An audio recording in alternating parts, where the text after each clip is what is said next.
Wake up in the morning and I ask myself, is life worth living? Should I blast myself? Up that, I'm a bust back, switch lane, grip grain till the bills change. Got complicated, but I'm feeling myself. See the real in myself and the fake in the room. As I reel in my wealth, and I'm beginning to bloom.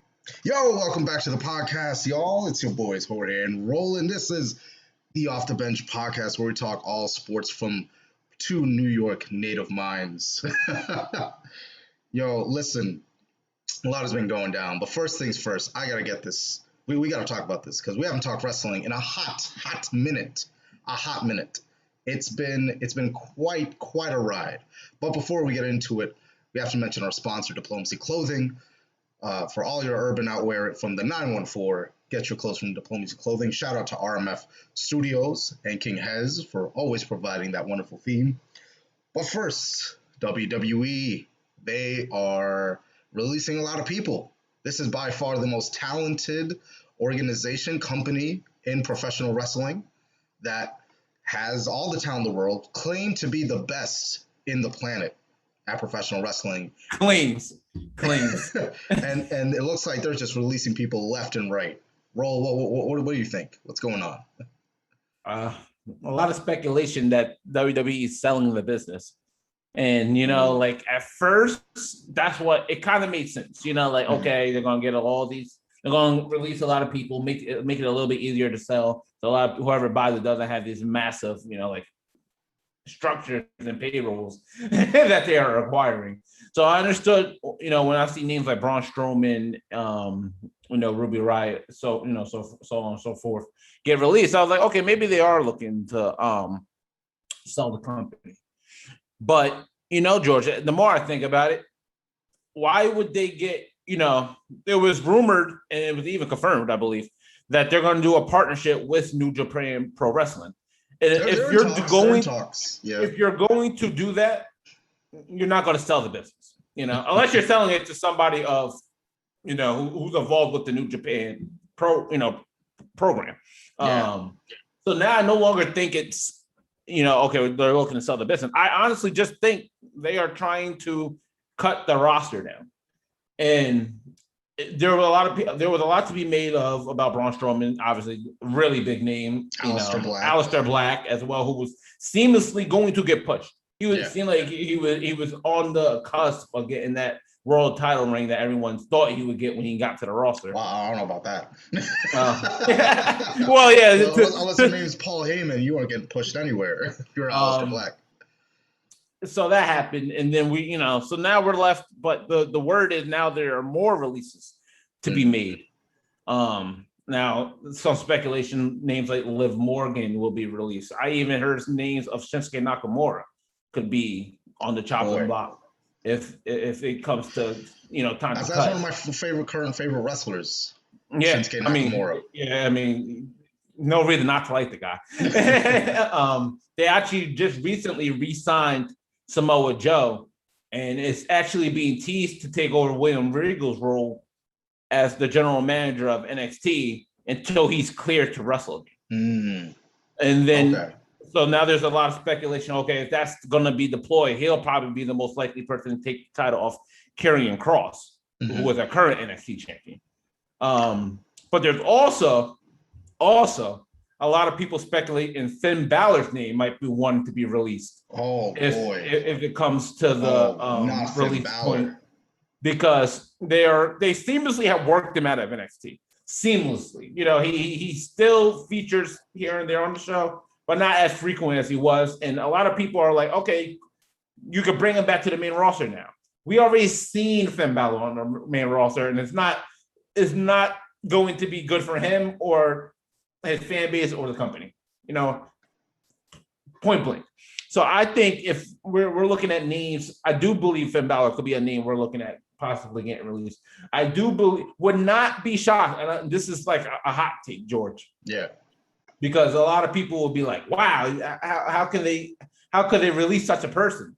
But don't be shocked. And when I say don't be shocked, I mean, really, don't be shocked if The Fiend, Bray Wyatt, is released. Well, he hasn't been on TV since WrestleMania. For the simple fact that now they have buried the Fiend character. The character has now been buried.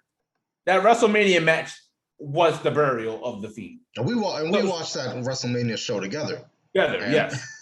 Yeah, and I mean, between you, our sister Rel, everyone who was watching it with us could not believe what we were watching. Because not only did the guy just return, he was still over as hell. And it was against a person in Randy Orton who could take a loss at WrestleMania. Yep. And who it would not, like nobody would think anything less of him. And they still made him lose. So now the character is officially, in my opinion, buried. I don't think there's no returning the Fiend. They already shut down the whole Bray Wyatt gimmick as a whole. There is no more Bray Wyatt. So at this point, you're either forcing Bray to come up now with another persona for the third time just to get buried again, or release him and send him off to, AEW, New Japan, Impact Wrestling, wherever he might go. There's more evidence, George, that things like this have happened. We've seen the Good Brothers, Gallows and Anderson, get released. We watched what was one of the most shocking releases to me was the Revival, probably the best tag team they had, get released. We watched a name we didn't bring up yet, but Keith Lee. Keith Lee, his name's been rumored for a release. And it's mostly all right. Keep going, because I have a lot to digest. No, I would love to hear you dive in. So, I know they've been having talks with New Japan, and everyone's fantasy booking matches. Roman Reigns versus Jay White versus Steph, and it's just like, yes, these will be great matches on paper, but what we've been watching the past year and a half, 2 years, just terrible booking all around. And really, when you could dive into WWE's releases and these mass releases from 2 years ago in the fall, and I believe it was either September or October of 2019, when a certain promotion debuted on TNT, and it's got 3 letters, 3 words, All Elite Wrestling. When they came on the board, WWE and whoever was in charge at WWE, Vince's right hand men and women, they're his president and VP, they just panicked. They said, we're going to re-sign everyone whose contract is coming up. We're going to re-sign Lana to like a 5-year deal for no reason. They re-signed people. They re-signed people and gave, a boatload of money to people like Lana, Naomi, not Oscar, but, like talent, people who contract, like you said, were coming up, were set to expire, that we all thought for sure was going to be released. Oh, yeah. And they kept them for the simple fact they just didn't want them to lead the promotion. And then you saw the debut. They had a debut with NXT having a 2-week head start. They did over 1 million views.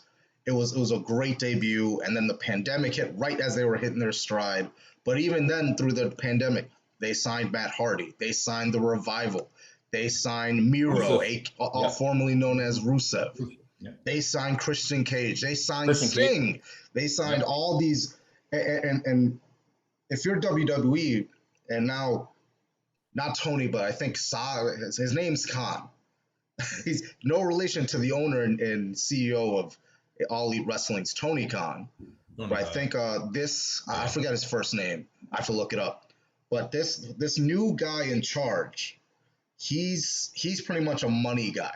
He's in charge of the budgets. And yes, I know who you're talking about. Yes, Nick Khan. Nick Khan, that's his name. Yeah, there we go. I know who you're no relation about. to Tony Khan, but Nick Khan was really brought in to manage the budget and the money, financials. Because last year, in the middle of a pandemic, right as he signed on, they made record profits. They had made so much money. They didn't go on tour anymore. They were saving all their money from the travel, and they were all in Orlando because that's where everyone that works for WWE either lives. Is based out of Florida. You live in Orlando. Yeah. If you work in the corporate side, you live in Stanford. That's it. Essentially, those are your 2 homes. But now this Nick Khan guy is all about money, and they got rid of the president VP that used to be there when All Elite Wrestling came around, and they panicked and signed all those contracts. Now Nick Khan he's wheeling and dealing. He's like, all right, Braun Strowman, you're making millions of dollars and you're barely in the main event scene. You're not doing anything in the mid card. Goodbye, sayonara. Samoa Joe, you cost too much as a commentator. We'll cut you and then bring you back as an on-screen personality. And that's just the financial part of why WWE is doing these things. But you also look at it from Aleister Black to Jon Moxley, And all these people that got cut. Sorry to jump in real quick. There is heavy rumors, and it has nothing been confirmed yet. But there has been rumors that Aleister Black is re-signing with WWE. Yeah, almost on a restructured deal. Yeah. Now, you bring up a good point there, George. I love that the fact you brought in Nick Khan, because he is the catalyst and what I believe behind these releases. A lot of people are, I think, diving a little further than I would in it. A lot of people are like, well, maybe they're just realizing that, the show isn't going to feature 25 different superstars. The show's going to feature. Oh, no, they can feature. They can feature. They could feature. Superstars. Yeah, realistically could. You have 6 hours. You have what? 8 hours of wrestling. You got 3 hours of Raw, 2 of SmackDown. So you're talking 5 hours. And 2 on NXT. So you got so 7 you're hours talking right 7 hours amongst your 3 major brands, and you see typically the same 12 people, 15 characters at most.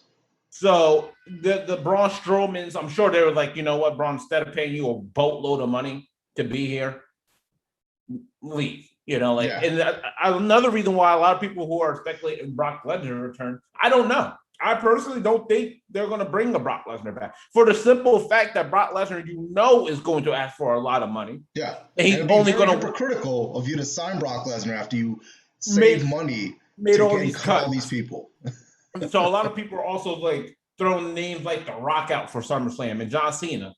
Yeah. Now, they're a lot more kind to Vince on the pockets, I'm sure. Like, I'm sure John Cena, if he was to return, wouldn't ask for much. I'm sure he wouldn't ask for, a star check. The Rock probably the same, because The Rock is open that, whatever, he just enjoys doing what he does wrestling. Brock Lesnar is coming back for the check. Yeah, so if you're bringing Brock Lesnar back, like you said, it'd be very hypocritical, and you will lose your fan base, and you will lose a lot of respect to the people who work for you backstage, who will look at you like, wow, so I lost, two who, like, nobody's going to think Lana's a great talent, but, people, she was never really given a chance. It was Lana, look, and you remember, George, they just brought Eva Marie back. Yes. So we don't know the dollar amount behind the Eva Marie signing either, but she left a pretty good modeling gig. Yeah, so you would imagine that to make her stop doing what she was doing, you're paying her a pretty decent check as well. And I also heard that Karrion Kross deal, they restructured.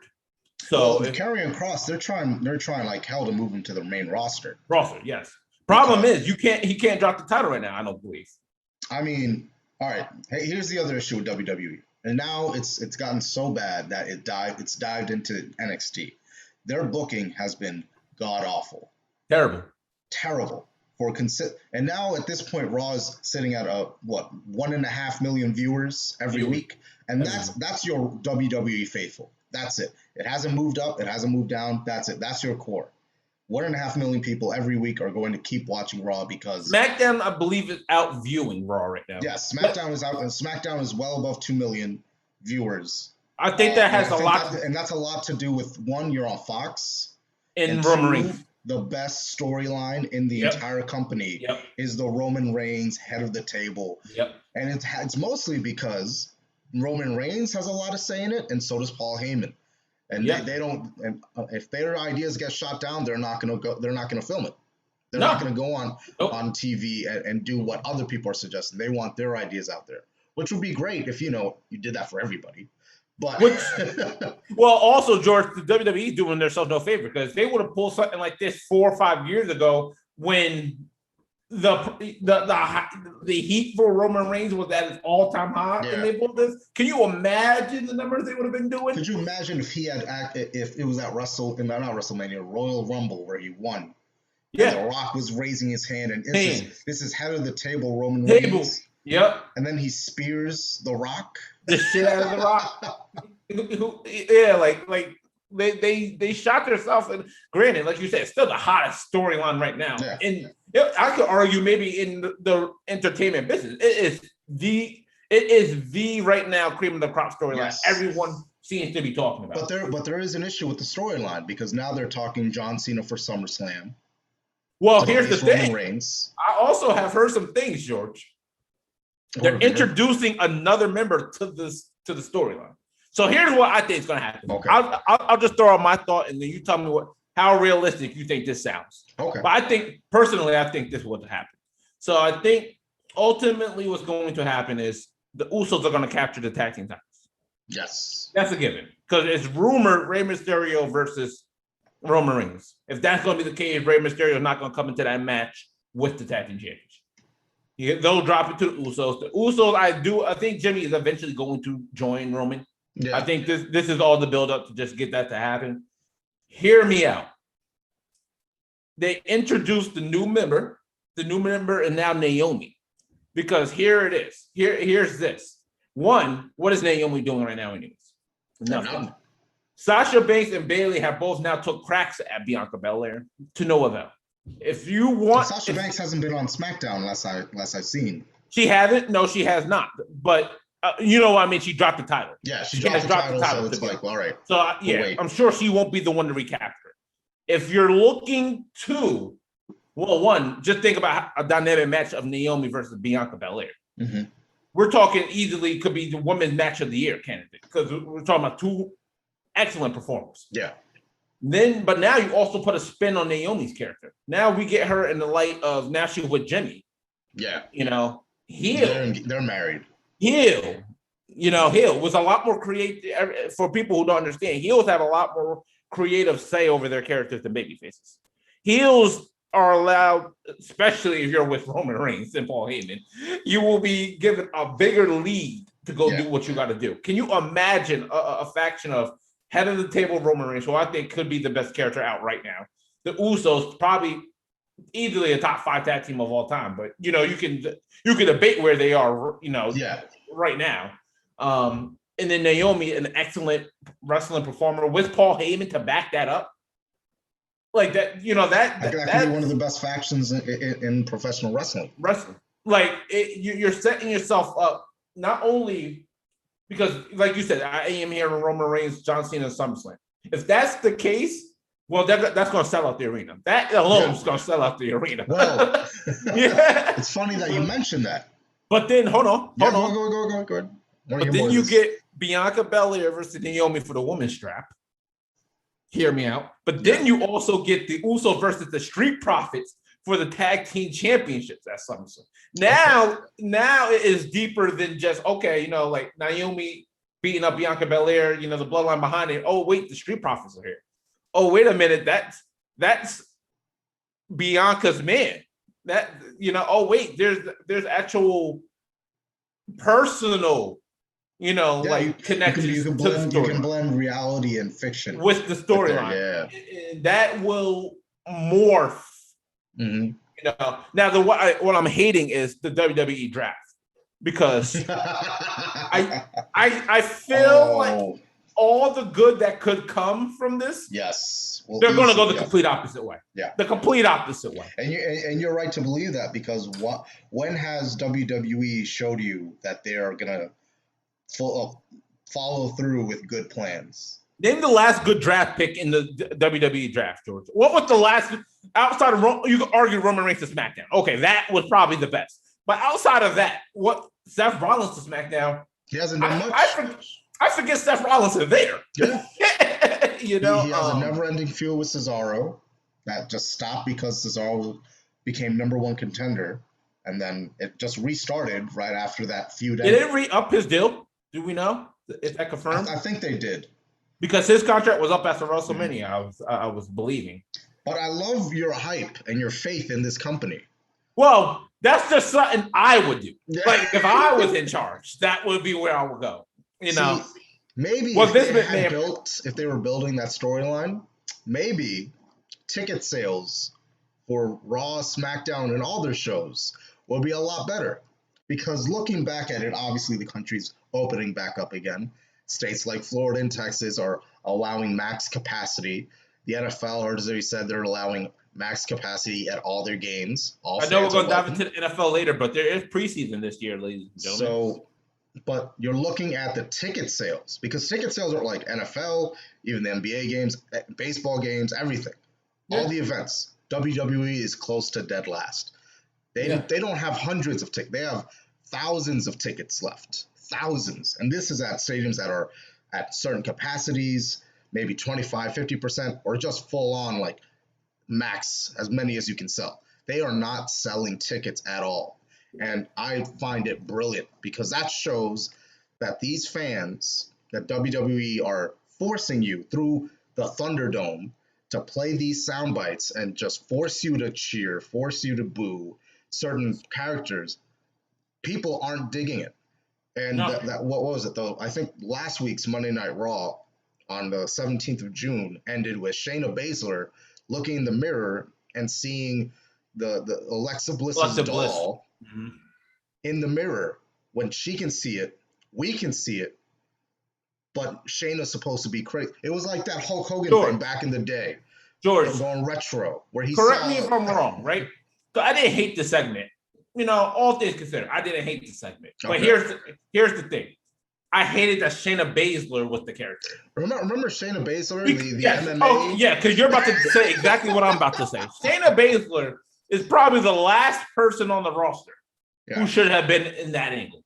It's probably the last one, because she's actually a certified badass. Mm-hmm. She's actually an ass whooper. You know, for the reasons you pushed Ronda Rousey, it's the same thing with Shayna Baszler, who's actually got the wrestling credentials, who is actually the longest reigning NXT Women's Champion of all time, who is actually a good worker. Mm-hmm. You know, like we're talking about Shayna Baszler, who I argue, you know, George, we watch wrestling pay-per-views together all the time. Every time she comes on my screen, I'm like, she should be your champion. I love Rhea Ripley. I do. Yeah. But Shayna Baszler should be your champion, because she is a certified badass. And a lot of people argue, well, Roland, she's not that good on the mic. Listen, is Rhea Ripley great on the mic? That story with her and Charlotte Flair is god awful. Awful. It's played. At WrestleMania, she was clearly a face. Clearly a face. Everyone was cheering for her. Yeah. And now, for whatever reason, she's a heel. No explanation. We're gonna press boo. We're gonna press the boo button, and you at home have to boo her because we're telling you to boo her, and you have to cheer Charlotte Flair because we got the cheer button going. So you have to do that.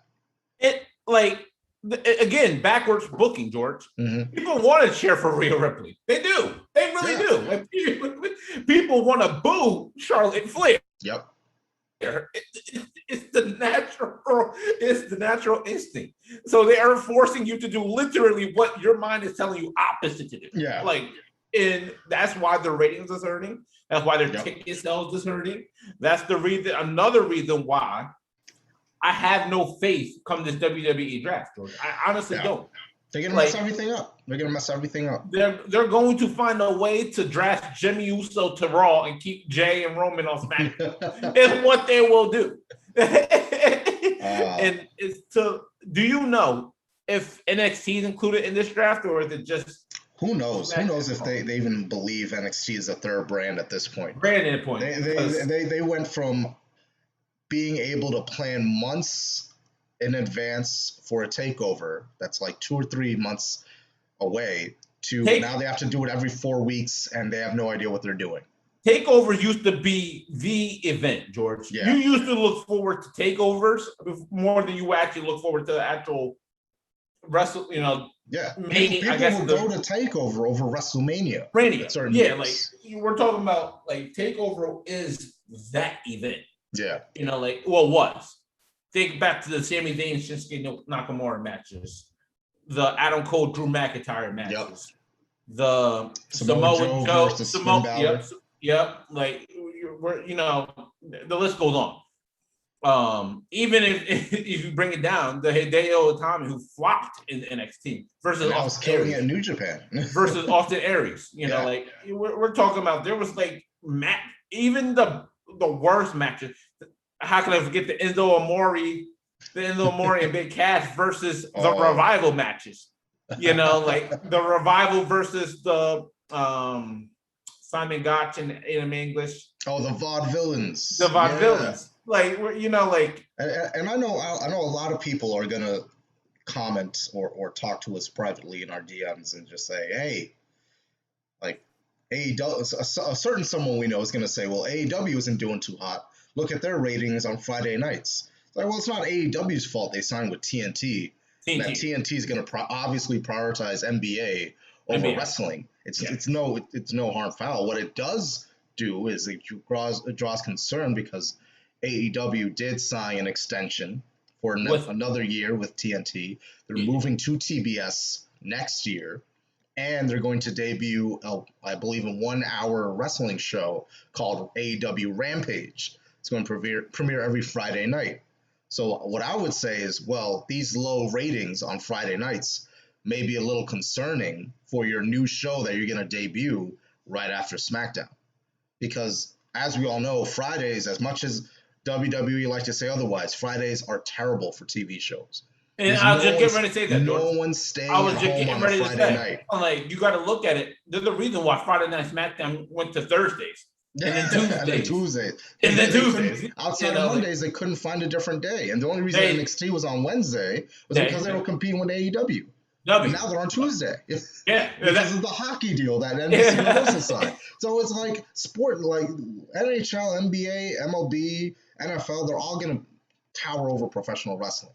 Yes. Obviously. So the only concern that you have of AEW is saying, well, maybe Friday may not be the day, and they still have time to replan, but that's pretty much the only concern, because before they got bumped to Fridays when the playoffs started, they were doing 1 million viewers, 900,000 viewers. They were doing good views. They were competing against Raw almost. If you put AEW Dynamite's weekly numbers and NXT's numbers, those two numbers combined had more viewers than Monday Night Raw.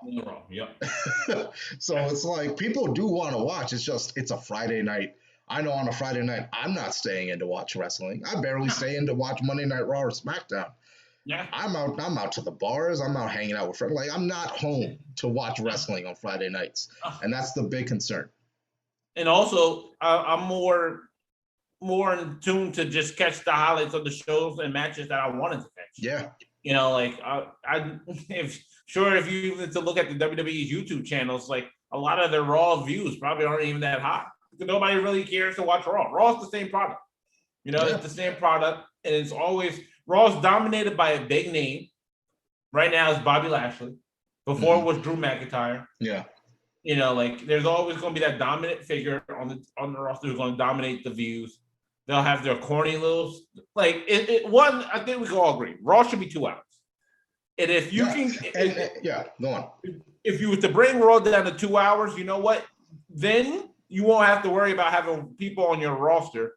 You know, then you can then you can make more cuts. You know, you can be all right. Don't need you. But then, because here's the thing, newsflash.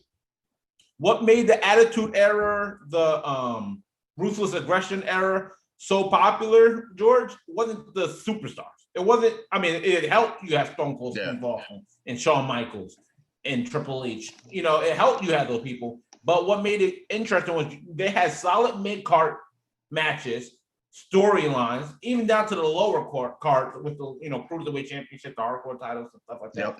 That still kept you entertained. You still was entertained. Now when I'm watching the low card matches on Raw, I'm just like, this is the. Oh, you mean the forever Humberto Carrillo and Ricochet matches that they have every week? Yeah, every single week, and then they expect you to cheer for one of them when they finally challenge Sheamus after Sheamus beat them clean in the ring multiple times. And I know people are going to say that, AEW is having questionable booking too. Well, it's like, but the only question I have about AEW is why they have so many statements. That's my only complaint. They got a lot of statements. It's hard to keep up with where you're going on, but they still produce quality matches. The storylines are still there. There's storylines within the stable that keep you drawn in. It's not just as simple as, oh, hey, we got this talented MJF who's one of the hottest things going right now. Yeah. So we're just gonna throw him in the ring with a superstar talent like John Moxley. And let's just see what happens. No, when they feuded, there was an actual story there. Yeah. There was, it was to the point, and it was crazy because we knew John Moxley had just to AEW. There was like, no way he's gonna lose already. But there were people really believing MJF, as hot as he was going to beat John Moxley, and that's just because you never knew with the, it's that unpredictable factor. I feel like when I watch Raw, I know what's about to happen. I don't need to see it happen. And it's almost getting like that. That problem is with NXT. It's getting just like that. Carrying across last night. And fans are noticing. And the thing is, AEW, they've had the advantage over WWE, where they've been at Daly's place since the middle of the pandemic. They moved to Jacksonville after they were at Georgia, I believe, in someone's private gym in the start of the pandemic. Then around the summertime, they moved to Daly's place. And then as the pandemic went on and states started, in Florida most specifically, because they are located in Jacksonville, started to get more lenient on their attendance and the vaccinations and all that kind of stuff, they started letting more fans in. And if you saw that crowd at Double or Nothing, boy, that was a sold out crowd. They sold out the entire arena. There was not a single ticket that wasn't sold. And now AEW can tip their cap and say, we are the first wrestling promotion in the United States that had a full capacity show in the middle of the pandemic. Because WWE don't have fans yet. They got the CWC, whatever that is, with the NXT guys around the ring. Mm-hmm. But this is not only the AEW guys around the ring, but fans all around the ring. And you forget the impact fans had. And that's what WWE's trying to rekindle. But the difference is AEW has been really, really good, where Christian Cage debuts and they don't immediately put him in the title picture. They start, he's clearly on the low card. He's on the lower card, feuding and bringing up these other talent. Yeah. And you know what also I like about AEW? George, sorry to cut you off there. But what else I love about AEW is just because you're on the low card one day don't mean you can't work your way up. Yeah. It feels like almost with the reason why everyone cheered when Kofi Kingston won the title was because that was unheard of. It was unheard of for you to be a mid-card level, low-card level person and eventually get that title shot. And you're looking at the storyline right now at AEW, they have Jungle Boy competing for the AEW World Championship, and he was a low-card, mid-card tag team person. Yep. And now he's being pushed, and this kid's only like 23 years old. Yep. And they're already pushing him, and he's being pushed in the world title picture. You mentioned MJF. He's 21, 22 years old. And he's already a top heel. He has his own 4 horsemen in the I forget what it's called, the Pinnacle, I think their faction is called. He's a top tier main eventer, and he's feeding off of the rub from Chris Jericho and the Inner Circle. And you look at even Sting. He's been paired up with Darby Allin, and he's propelled Darby Allin to main event levels. Yep. And Miro, he had a slow start, but once he became a single star and what was just doing what you should do with Miro and just make him destroy people, he's been a phenomenal TNT champion. And what they do is that, yes, they put the AEW World title storyline around the middle of the show, maybe like second or third before the main event, but the main event is always the TNT championship. Something involving the TNT champion, because you want to hype up that title. And you want to umph the titles. Yes. Yeah, you want to umph the titles. You want to say, you want to make it feel like a big deal. Yeah, you want to make it. You said it perfectly. You want to make it seem like a big deal. Like, well, yeah, we have the World Championship, which should always be the main event of a show, but we also have this mid-card title that means a lot. Look at all these. Yep. And that's the thing, George, because you never see the Intercontinental Championship headlining the show. You never see the United States Championship headlining the show. The reason is because the WWE always prioritized the big belt. AEW is making you like the AEW understands. You know the wrestling business. You know this World Championship is the cream crop of the AEW. I don't have to put this in my main event on a regular, episode. Yeah. Let me elevate another title so that way you care as an audience when you're watching it, like, oh wow, Miro's about to defend the TNT championship. Let me, that's something I got to tune in. And they've done that sometimes with their women's title too. I mean, Britt Baker, Adam Well, Cole's Britt girlfriend, Baker is phenomenal. And her first opponent is now a freshly faced Nyla Rose. Britt Baker might be the best female character in wrestling right now. You know what I just realized? And this is brilliant. I didn't know why I didn't realize it until now. But we're in the middle of Pride Month, right? Mm-hmm. This is Pride Month. Britt Baker is the AEW Women's World Champion. Her first rival for that title is Nyla Rose, a openly trans person competing for the world title, for the championship she held on to before. Mm-hmm. That's phenomenal. Like that blew my, that just, I don't know how that blew over my head, but that's also because they're not pushing it. Like they're not making that she's a competitor, whereas WWE would try to make some kind of storyline. The WWE would have made that the point the of focus, Where the focus here in AEW is, no, she's a former champion. Yep. She's held it before, and now she wants it back.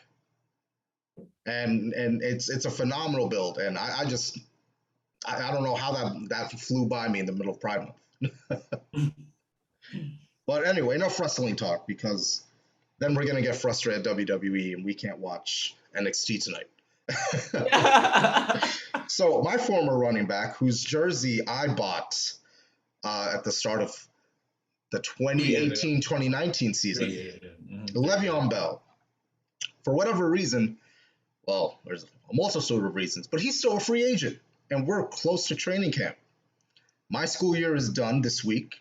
Everyone's pretty much on vacation. We got 4th of July weekend in a couple weeks. And then soon after that, we got the Hall of Fame game, which, as you know, is the start of preseason. Yep. Le'Veon Bell still does not have a home.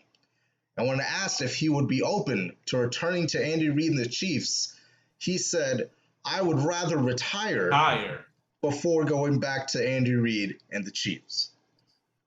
What are your initial thoughts? Because I have some things to say.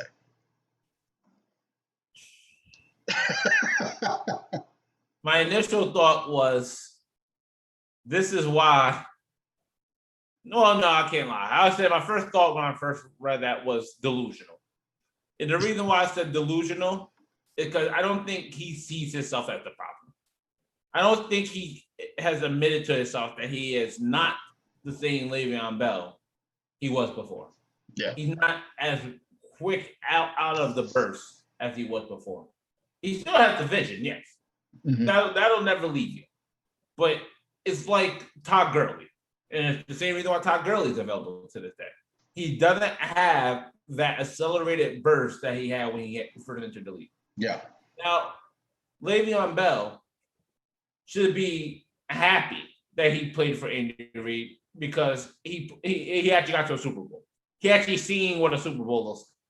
He'll probably never be to one again. So be grateful that you got that opportunity. Yeah. To say you will retire before you play for Andy Reid is foolish. One, if you can't beat out a rookie in Clyde Edwards-Helaire to get snaps on the team. And you can't, and the thing is, you can't blame Adam Gase for everything. No. So look at Sam Darnold right now. He's with your Carolina Panthers. The minute he hits week 1 and he throws a touchdown, everyone's going to forget about his struggles with Adam Gase. Look, see, this is why he's the number 3 quarterback selected in the 2018 draft. Yeah. This is why he's the quarterback out of USC, the best top-rated quarterback. And the thing with Le'Veon Bell is that he didn't have to sign with the Jets. He could have gotten similar money with the Colts, who also had a lot of free agents, and they had a better offensive line. So he could have had a lot more success in Indy. You didn't have to come to New York. You've seen Adam Gase's press conference. I don't know what made you sign here outside of the money. But if it was strictly the money, then you only have yourself to blame, sir. You only have yourself to blame. Like he hand chose the Jets, he hand chose the Chiefs. Yeah, he hand chose the Jets and he hand chose the Chiefs. And even Tyrann Mathieu came out and said these fellows will blame everybody for the lack of success. Well, yeah, you blamed Adam Gase and the Jets because you and the thing is, it's more egregious with the Jets because you knew the situation you're going in. You knew this is not the same offensive line that you had in the Steelers. You knew this is a young quarterback with barely any weapons, and that you were going to get 90% of the workload, and that you're going to get screens, everything, whatever. They're not going to make you the Le'Veon you were in Pittsburgh. And when that went to hell in his lone year there, they were like, well, we're clearly losing this. And when not Mike McCagnon, Joe Douglas came on board, he saw the moves Mike McCagnon made and said, well, Le'Veon Bell isn't doing anything. We're winless. We're about to get the second overall pick. What are we doing here? Why are we paying this guy all this money? We gotta cut him, or at least try to trade him. Yeah. And that's why it's not because he lacked the talent. It's because what are you doing on the team? You're barely doing anything. Because he was sold as the change and the offensive playmaker for the Jets, despite their lack of weapons. And that he was going to be the guy that no matter what happens, Le'Veon Bell will always have your back. Yeah, they would be able to rely. And he was actually supposed to be there to help open things for Robbie Anderson when they got him. Yeah, he was supposed to. And even when Robbie Anderson left in free agency, he was supposed to do that for not Jameson Crowder, for Rashard Perryman. Rashard Perryman. They were supposed to do that with him. Nothing happened. So it was on Le'Veon for signing with the Jets, not choosing the Colts. Now you're a free agent. You can go anywhere. You can go with Green Bay. You can go with I'm thinking. He had his choice. You had your choice of Super Bowl contenders. You chose the Kansas City Chiefs. He could have went back to Pittsburgh. He could have gone back to Pittsburgh. They were the number one. They were the number one, number two seed at the time. Yeah, at the time they were like 12-0, 11-0, whatever the heck. You could have had a reunion with Mike Tomlin and Pittsburgh and said, "All right, I'll come on a cheaper deal. That knows how to money." Yep, you got your money. The Jets have to pay you for the remaining time you were there, for the rest of the money on your contract. It's not like you restructured and got cut there. They're taking a cap hit from your contract. They're still paying you. So why not just go to Pittsburgh? But he chose to go to Kansas City, whose backfield was already packed with with Edwards-Helaire just having a breakout rookie season. Yeah, and now where can you go? You can't go back to Pittsburgh because they just drafted Youngblood out of Alabama. Yep. And he's going to get most of the reps. You can't go to a place like Denver because their backfield is crazy. Like you're not going to get any burn there. There's very little places you can go. I heard a lot of people trying to speculate that maybe he could end up on what was that team? The Miami Dolphins to work there. But then I'm like, Myles Gaskin Gaskin is a good running back, and was actually having a pretty good year last year. Like even if he goes there, you can't promise he'll get majority of the touches there. And you mentioned Todd Gurley. At least Todd Gurley is at least visiting with teams. Yeah. Like I think last week over the weekend he visited with the Ravens. Who could definitely use his help after letting Mark Ingram use. What Todd Gurley would do, anybody who signs with Baltimore at this point, you'll typically relieve J.K. Dobbins when J.K. Dobbins is different. Yeah. The J.K. Dobbins, I'm sure you believe, anyone who knows J.K. Dobbins is going to be a promising back in this league. Yeah. He has that. But now, as a third down back, Todd Gurley in there, that could be a good option. Third and short. Yep. Yeah, yes, but Todd Gurley. You need a pass catcher. Mm-hmm. Here you go. A team that could possibly use one of the two, either one, Todd Gurley or Le'Veon's services. If the New York Giants, if Saquon Barkley goes down again. But here's the thing: if you're Le'Veon Bell, are you going back to New York? Because the city's not going to get behind you. The city's already. But not even if you go to the Giants. Especially if you go to the Giants. Remember also, the team that was second in his choice last year, Le'Veon Bell, was the Buffalo Bills. And it's funny that they haven't even reached out to Le'Veon Bell yet. No, I think the Bills are perfectly fine with Singletary and Dak Moss. Yes. I think they're perfectly fine with that. I mean, Yeah. they were the Well, number I two think seed. They were yeah. the number 2 seed Two in the seed, AFC. and they knew their game plan is to throw the ball with Josh Allen. They don't care about the running back because in their mind, their running backs are interchangeable. It don't matter who my running back is. That's why last year in fantasy, you getting a Buffalo running back was the worst move you could do because they were it was the worst. It was the no secret worst move you could make. You know, I think in our draft, they weren't George, even good as a flex option because they weren't getting more than 5 carries each. I think Pete drafted Devin Singletary last year, and then by week 2 he released him. just to let you know, there's no reason to draft a Buffalo running back. They're not running the ball. But the worst part, the absolute worst part about all of this is that Le'Veon Bell, he should be part of the Ball family. The way he's talking. He apologized for his comments, but then he said, I don't regret at all what I said. So what's the apology then for? Exactly. What was the apology for? Like, you don't regret what you said, but you're sorry you said it. Like, what? What are you apologizing for then? Are you apologizing you tweeted out in the middle of your free agency? Does he realize this isn't going to help him sign with the team? No. And the worst part is, I think, and just going back to the Jets, when he signed with the Jets, he immediately started releasing music videos, focus on his rap game. And I'm like, all right, makes sense. You're in New York. That's the one place where if you're going to try a hand at rap, in the rap game and hip hop, New York is the best place. But then on the field, it was just like, well, this man he can create no holes. And it's just very, like, you can't even say go to Green Bay and back up Aaron Jones because they have a whole situation at quarterback with Aaron Rodgers and Jordan Love. And Jordan Love out here talking about, well, I was drafted here to be a quarterback. And it's like, well, yes, sir, that's the problem. Like, here's the thing with Green Bay, George, transitioning over to a little bit about Green Bay. I know we covered it a little bit, but here's the thing. Jordan Love has all rights to believe that he's going to be the starting quarterback come week. Yeah. He has all rights to believe it. Because Aaron Rodgers has given us no reason to believe that he's going to be there at all, period. Just nail that in. Even Devontae Adams, a close friend of Aaron Rodgers, is going about this as if there will be no Aaron Rodgers. So Jordan Love, this is it. Because I hear a lot of people say, oh, well, trade Jordan Love and make Aaron Rodgers happy and go get him a receiver. It's impossible. Because at this point, what's the trade value on Jordan Love? It's not high. Because if he couldn't, you remember, George, he wasn't even the second string quarterback last year. He was not. No. He was the third string quarterback. So that lets you know that the people in the Packers organization who sees this guy every day doesn't think he's good enough to back up Aaron Rodgers. So that's why you saw them sign 2 quarterbacks this offseason. Yeah. I think it was Case Keenum and Blake Bortles. So they signed 2 quarterbacks, 2 veteran quarterbacks. Yeah. They gave a boatload of money to Aaron Jones. Yep. And correct me if I'm wrong, they re-signed Robert Tonyan as well, didn't they? They did.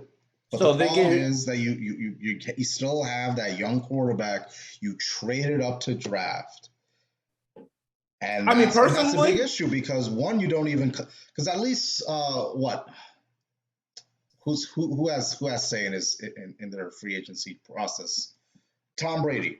Tom Brady is out here like, I want you to resign everyone from last year. Everyone, like, bring them all back. Bring the band back together. We're gonna run it back.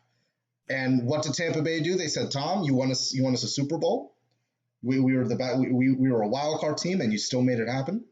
We're gonna do everything you say because you are our best quarterback, and without you, we're back to 30 touchdowns, 30 interceptions. Just got laser eye surgery, Jameis Winston, and we don't want to go back to that life again. So we're gonna make you happy. That's all Aaron Rodgers wants is that, hey, I like this guy is available in free agency. Why don't we pick this guy? Aaron Rodgers wants some creative control of what's going on with the roster. That's all he's asking for. And look, who are you guys thinking of drafting? Well, we're thinking of drafting this guy, Jordan Love. Oh, well, I think we could use some help in safety at the safety position. Oh, well, we'll take that into consideration. Just at least that. So at least you can say you look at someone like Peyton Manning when he went to Denver. He had a say in where he went. Yeah. Where he went, what was going on with the roster, what was happening. You look at Tom Brady in Tampa Bay. When he got there, he had a say. You know, he was essentially golden. There was no wrong. Even to a lesser degree in Jimmy Garoppolo when he got to the 49ers. Bro, let me bring it back to 2010. 2010, 2011. Mark Sanchez had more say on his coaching, on the offense, on everything than Aaron Rodgers did. And this is butt fumble Mark Sanchez. And that's where I'm going with Jimmy Garoppolo.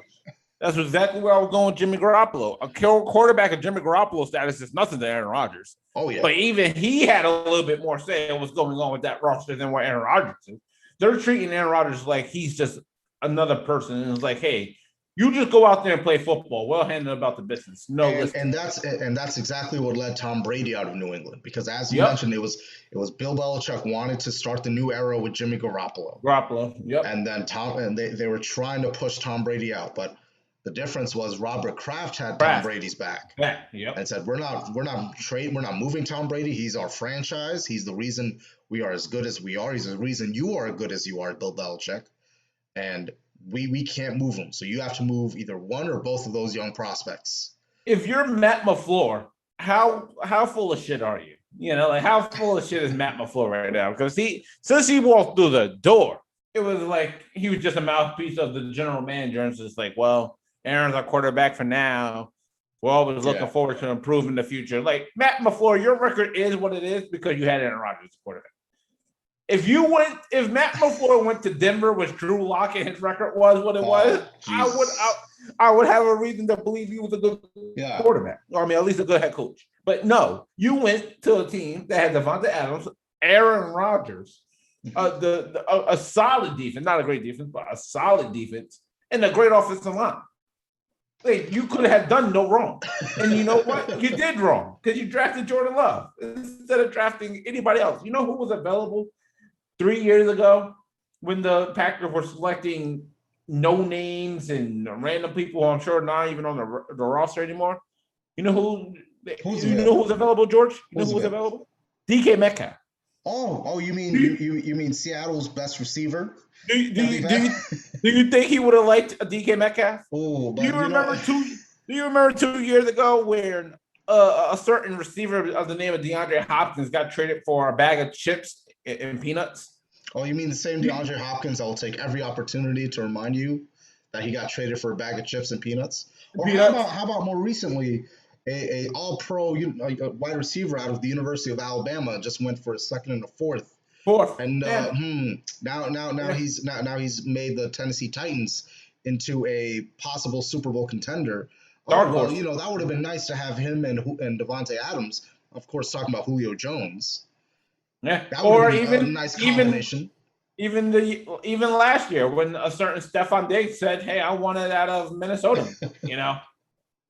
And it goes back to the conservative mindset that the Green Bay organizations are in. And I have to say, I don't want to say it's all Aaron Rodgers' fault, but whoever the scouts were, and I don't know if they're still there, when they drafted Brett Favre and then drafted Aaron Rodgers, they are under this impression that no matter what happens, they're always going to have the best quarterback on their team. Because they went from Brett Favre immediately into Aaron Rodgers, and they've been successful through and through, even though they only have one Super Bowl from each to show for it. When everyone knows Brett Favre should have had at least 2 Super Bowls. Yep. And Aaron Rodgers should have had at least 3 at this point. 3. At least visited. About it. Yeah, at least appearances. But like it's just what are you doing to help? And I remember a couple years ago in free agency, everyone was talking about, well, what can the Packers do in free agency to help Aaron Rodgers? And I think it was Adam Schefter that said, well, the Green Bay Packers don't really sign a lot of free agents. If you're not part of the Packer way, if you haven't been drafted by the Packers, they're not going to bring you in. So it's very rare for them to bring guys in that are outside of the organization. If you look at their biggest splashes, you're talking about the Smith brothers and Preston Smith and the Darius Smith. Yeah. Who, they ironically signed, but they were able to give for a decent price. Mm-hmm. Now they repaid the Darius, gave him his monster deal. And from what I believe about Preston, I think he owed $192 million or something like that. They're looking to actually move him out. I believe they're looking to move Preston out. So they even got the last Jet to re-sign with the team, Muhammad Wilkerson. They had him for a bit, and then they moved him the minute they could. Yep. They came off their own player in the big Mike Daniels, the big right tackle, right in. They came off him, and they even just lost Corey Linsley in free agency to the Chargers this year. So that's again not going a long way to help Aaron Rodgers to be like, offensive line is you can argue worse than it was last year, and for sure when you lose a center like Corey Linsley, it's not like, oh yeah, Joey, there he is. You remember a lot of people were like, oh man, JJ Watt to the Packers will make the Packers team that much closer to contention. He's a Wisconsin boy. It will make all types of sense. I don't even think Green Bay made a chance to even go get him. No, I don't think they did. They were just held their gun. And it's like, I guess if JJ wants to come here, he'll contact us. JJ was the one putting out all the posts on Instagram and Twitter, teasing where he would go to. But it's just it's sad because it's like I don't think Brett Favre ever complained about this. About the level of help he was getting in Green Bay. Well, here's the thing. They at least attempted to surround Brett Favre with receivers. He at one point had Donald Driver, Greg Jennings. Michael Finley. Greg Jennings. Yeah. Yep. So, right that alone is better than what Aaron Rodgers has been working with. Outside of Devontae Adams, if there was no Devontae Adams, they would have the worst receiving core in football. Yeah. Don't try to tell me it's so frustrating when you look at that draft where they moved up to get Jordan Love. They could have gotten a receiver. Yeah. They could have just gotten a receiver. It was a receiver-heavy draft. Yeah. You could have gotten I think that was the Jerry Jeudy draft, correct? You could have gotten Jerry Jeudy draft. Jerry Jeudy. That was Jerry Jeudy. Who else? Justin Jefferson. They could have had Justin Jefferson. Justin Jefferson. Could have had Justin Jefferson. If you were going to trade up for anybody, you could have at least gotten him. And how better would that team have actually made and beaten the not Tampa Bay Buccaneers, but the Kansas City Chiefs in the Super Bowl? If you add a Justin Jefferson, Jefferson with Devontae Adams with Aaron Rodgers, that's titles. That's titles right there. and it's so discomforting. But back to Le'Veon Bell, he did this to himself, just like Green Bay did this to themselves with this situation. He did this to himself. They did. You chose to go to Kansas City. You couldn't outplay a rookie who Kansas City is all about. If you just outplay your teammates, just bring it out on the field. He didn't do all that. Nope. And now you're complaining when a guy like Todd Gurley is humble enough to know that he got moved from LA after Super Bowl season to Atlanta. He did the best he could to put something on tape for an Atlanta team that clearly was not the same. No. And you know what? I know Todd Gurley didn't have a great year, but all things considered, it wasn't a bad year. And the thing with Todd Gurley is that you can say, okay, we can bring him in and be a possible third down back. He can be a backup to someone. Yeah. He can get like maybe 5 to 10 touches if we're a run-heavy team. If you bring Todd Gurley in on a situation where he's not asked to carry the workload, if he goes to a team like Seattle, where they got Chris Carson to do the heavy pounding, and then and obvious pass catching downs, you bring in Todd Gurley. That would be an ideal fit. He doesn't need to be your every down back. He's not that no more. All those injuries has caught up to him. But he is still a valuable pass catching running back out of the backfield. If we didn't have a Christian McCaffrey, I would say, hey, Fancy, you guys should consider it. But we have a Christian McCaffrey. But other NFL moves that's been going down. What did you want to talk about? I know I wanted to ask you and a couple other people who potential breakout players this year, people who had good years last year but could make a bigger splash this year. I have 3 that come to mind. Okay, let me hear 3. I'll lead and I'll give you a chance to brainstorm your 3. Okay. So for one, I have a guy we just mentioned in Justin Jefferson. I believe he will take an immediate leap this year. He was a rookie last year. Obviously, he was getting his feet wet. First year, it's proven that these receivers get better with age. So as good as he was last year, I expect an even bigger year this year. And I love Adam Thielen. I do. But I think Justin Jefferson is going to supplant him as now the number one option on that Minnesota Viking team. That's one. Two, and you could argue this person I'm going to say didn't have a bad year last year. By no stretch of the imagination, but I felt he fell off towards the end of his career, not his career, his year. And that's going to be Kyler Murray.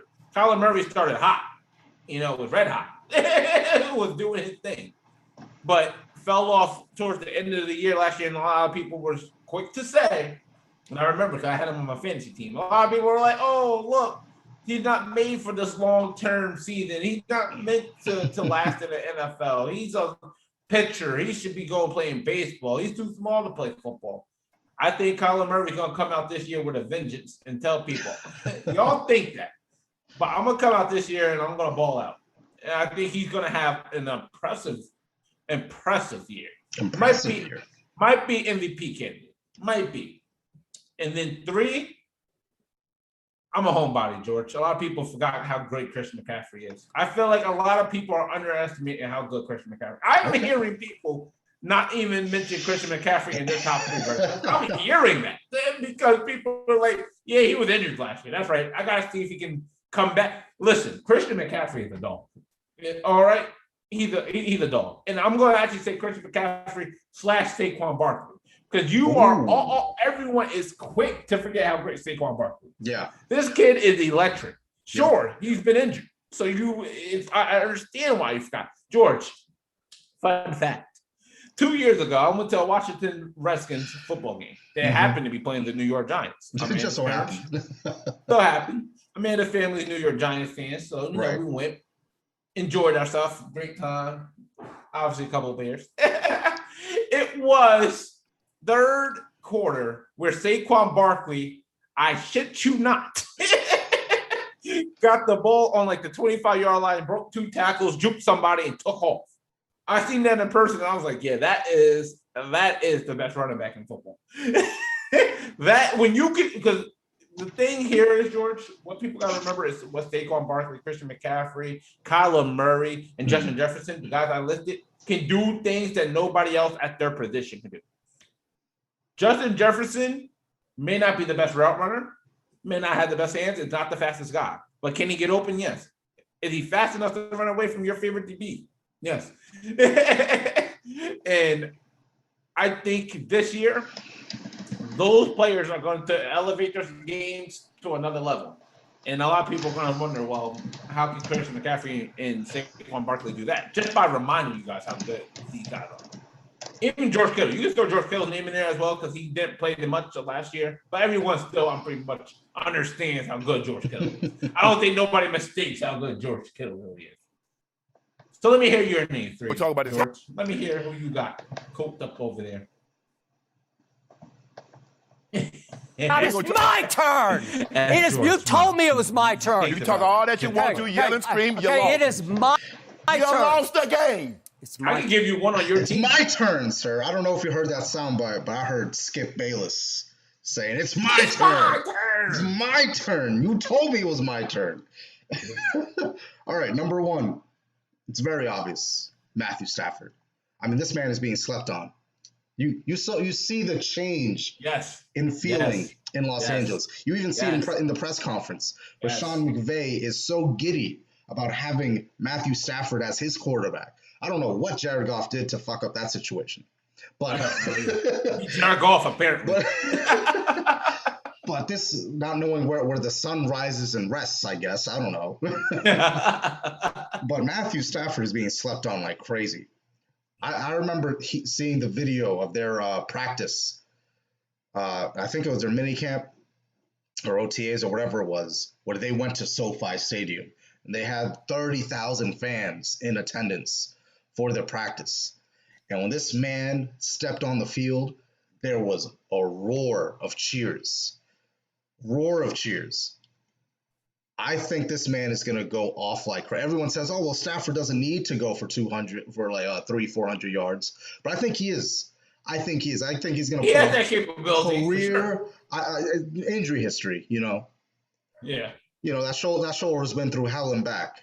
But, I mean, we watched the man tear his shoulder and still deliver a game-winning drive with the torn shoulder. So we know what this guy's about. We know the DNA. I think this man is going to go for like 5,000 yards and around 30 touchdowns, under 10 interceptions.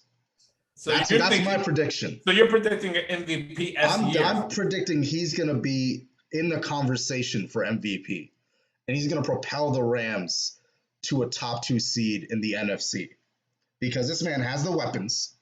He's got the defense backing him up. He's got the running game and Cam Akers. And Cam Akers, boy, you better. And if anyone else in our group chat for fantasy is listening, if y'all don't take Cam Akers, I'm coming for Cam Akers. I'm lurking. I'm coming for him. I am lurking. You better hope he don't fall to me. I'll take him number 1 overall. I don't care. He's capping everybody. I'm getting Cam Akers, but he's got a solid team that he's only had something similar to this when Megatron was on the team. As you recall, and even then the team wasn't this complete. Yes, and that was I think he had Megatron, he had an older Reggie Bush, and then of course the years with Jim Caldwell where they made the playoffs. But this is the year where Matthew Stafford stamps his name nationwide and just shows everyone what he's really all about, and that Detroit's been holding him back, and that he's been trying to carry that city on his shoulders, but they just kept pulling him down. Number 2, I have to give props. I have to give props because he has a lot to prove, and he's young. He's a young guy, and he's got a lot to prove to me. He's got a lot to prove to certain areas in the Northeast, and now he has to prove a lot with the amount of weapons he has and the great defense he has. I mean, how could you not succeed with Christian McCaffrey in your backfield? Talking about Sam Darnold, I think he's going to have a breakout year because he has to prove everyone that Adam Gase did not ruin him, that he is deserving of being the number 3 overall pick, that New York made a mistake trading him to Carolina and not continuing to build around him, and that he's going to bring the Carolina Panthers back to the playoffs and try to compete because he has to do that. And I think this is the best opportunity to do that for Sam Darnold. For sure. Because he's stacked against the wall. It's all against him. Everyone's just saying, he's not a good quarterback. Adam Gase ruined him. They can't go anywhere else. Sam Darnold's my number 2. And number 3, just because he's from my area that I currently live in, Sammy Watkins. This man, if he can stay healthy, Baltimore Ravens are going to be trouble offense. They're going to be, you're going to have trouble trying to defend them, because what has Lamar Jackson been really lacking at number 1 option? And if Sammy Watkins can stay healthy and he's on the cheap contract because of his injury history, the Baltimore Ravens offense, along with that running game with J.K. Dobbins and possibly Todd Gurley in there as well, Sammy Watkins could have a breakout season. He could damn near go for well over 1,500 yards, 10-plus touchdowns, and cement himself as a number 1 receiver if he can stay healthy. Let me give 2 honorable mentions real quick, George, before we move on. One goes to your New York Jets, and that's going to be Quinnen Williams, because he was coming along pretty smoothly last year. Yeah, I've seen the evolution in his game. He is starting to pick it up a little bit. This year could be that year we're talking about. Okay, he's the real deal. He was worth every bit of that hype when he came out of Alabama. 2, and 2, I'd say was great gratification. I think the kid still got a lot to prove, but I feel like he's on the verge of a monster year, George. You want to know who I think it is? Who is it? CD Lamb. Because a lot of people look at CD Lamb last year and it's like, man, he overwhelmed. He didn't have really that good of a year. But we didn't see much of him with Dak Prescott to know how good of a year he could have had. Yeah. And now the Cowboys are healthy. They can get him going. They got Dak back at home. Zeke is primed to be in the best shape of his, career. At least in the last 2 years. Amari Cooper back with that Prescott. We all know what that means. He's ready for 8 games of the season to show up. Exactly. Michael Gallup. I think Michael Gallup is going to take another big leap. Michael Gallup is becoming secretly one of those hidden weapons that a lot of people don't talk about, but he could be a really good flex pickup. Yeah, for fantasy. Again, we're talking fantasy. Look out for Michael Gallup, guys, because he has not that as a number 1, 2, or 3 receiver, but definitely a flex, which is what I used him in last year. That is what he used it for last year. And real quick, George, one last person. I know I said 2, but 3. I look at James Conner, and he's in Arizona now. Mm-hmm. He's going to be playing with a guy who I mentioned, Kyler Murray, who I think MVP of the year coming up. And he's playing with another guy who probably got a lot of improvement, AJ Green, who's going to be looking to prove a lot of people wrong. But James Conner, a lot of people teeter with James Conner. Some people think he's really bad. Some people think he's good. I think he's average. Yeah. But if you're playing with a DeAndre Hopkins, an AJ Green, and Kyler Murray, and a Chase Edmonds also in your backfield. Yes, I was going to mention Chase Edmonds. You don't have to be good. Yeah. You could be average and still They had who? Kenyon Drake, I think it was. Mm-hmm. Getting most of the handoffs. Yeah, it was Kenyon Drake, and I'll pull it up to see if I'm right, but he either rushed for 1,000 yards or he was very close to. I think Chase Edmonds had a big rookie year. I remember that. Yeah. Oh, Chase Edmonds had an amazing year. Yeah, last year he was 45 yards. Kenyon Drake, who was 45 yards off of 1,000-yard season and 10 touchdowns. Yeah. So he had a fun year. And he was known as injury prone prior to last season. Yeah, before last year. Mm-hmm. Yeah. And so I agree with Chase Edmonds, Kyler Murray, D-Hop, AJ Green. Did Larry come back this year? Larry, I don't think he made a decision yet. I have to double check that. I don't know if he made that decision. Does anybody know? They have a solid squad. He's actually a free agent, George. I think he's. I don't think he's going to sign anywhere else, but. No, I mean, I guess I think he's waiting. I think he's just pondering the decision. But they also got, even if they don't have him, they still have the speedster. They had last year. Brown, something Brown, I think. No, what's his name? Speedster, big fast guy. I don't want to look it up. I kind of want to guess it, but I know it's not coming to me.